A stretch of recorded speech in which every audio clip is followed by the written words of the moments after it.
Kesorotan lainnya, Saudara, Polri langsung mengusut kasus teror di kantor media Tempo. Polisi mengecek tempat kejadian perkara di kantor redaksi Tempo di Jalan Palmerah Barat, Jakarta.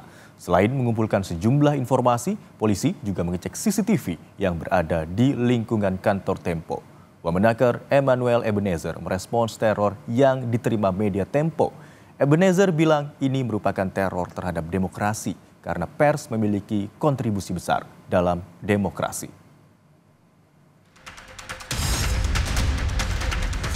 Teror kepala babi dan tikus itu sebetulnya teror terhadap demokrasi dan kita harus melawannya. Ya tentu tim kita sedang turun di lapangan, sedang melakukan penyelidikan. Teknis penyelidikan saya tidak bisa sampaikan di sini. Teror kepala babi dan bangkai tikus yang diterima media Tempo dalam sepekan jadi perhatian publik. Bareskrim Polri dan Polda Metro Jaya mengecek tempat kejadian perkara di kantor redaksi Tempo di Jalan Palmerah Barat, Jakarta. Selain mengumpulkan sejumlah informasi, polisi juga mengecek CCTV yang berada di lingkungan kantor Tempo. Soal dugaan teror kepala babi dan bangkai tikus, Kabareskrim mengaku timnya sedang bekerja. Ia pun meminta semua pihak menunggu hasil penyelidikan. Tim kita sedang bekerja ya. Itu kan 2 kali Pak yang terornya itu menyikapinya seperti apa Pak? Ya tentu tim kita sedang turun di lapangan, sedang melakukan penyelidikan. Teknis penyelidikan saya tidak bisa sampaikan di sini. Semua proses laporan masyarakat tentu kita sikapi, tentu kita sampaikan, tentu kita lakukan penyelidikan dengan baik. Ya.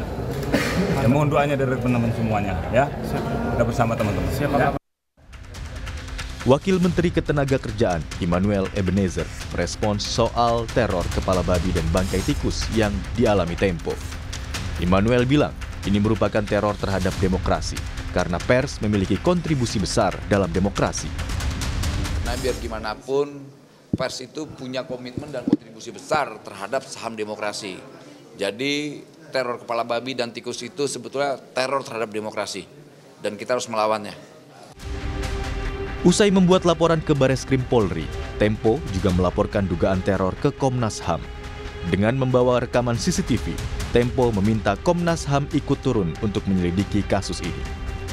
Tempo menilai dugaan teror yang telah diterima 2 kali ini merupakan ancaman terhadap kebebasan pers sekaligus pelanggaran HAM.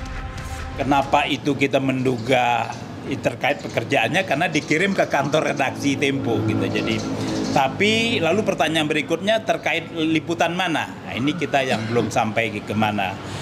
Oleh karena itulah kita bisa bisa ditemukan oleh aparat penegak hukum nantinya. Komite Keselamatan Jurnalis terus memberikan pendampingan, termasuk saat pelaporan ke Komnas HAM. KKJ menilai teror ini sebagai ancaman serius terhadap kerja jurnalis. Ini merupakan ancaman serius terhadap kerja-kerja jurnalistik dan mengancam tim redaksi Tempo. Kami berharap dengan pengaduan ini ke Komnas HAM supaya Komnas HAM juga turun tangan ya untuk melakukan penyelidikan.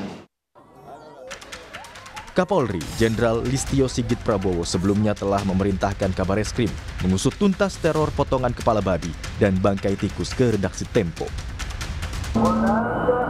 Peristiwa di media Tempo, saya sudah perintahkan kepada Kabareskrim untuk melaksanakan penyelidikan lebih lanjut.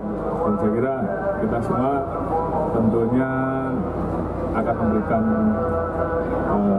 pelayanan yang terbaik untuk bisa menindaklanjuti hal tersebut.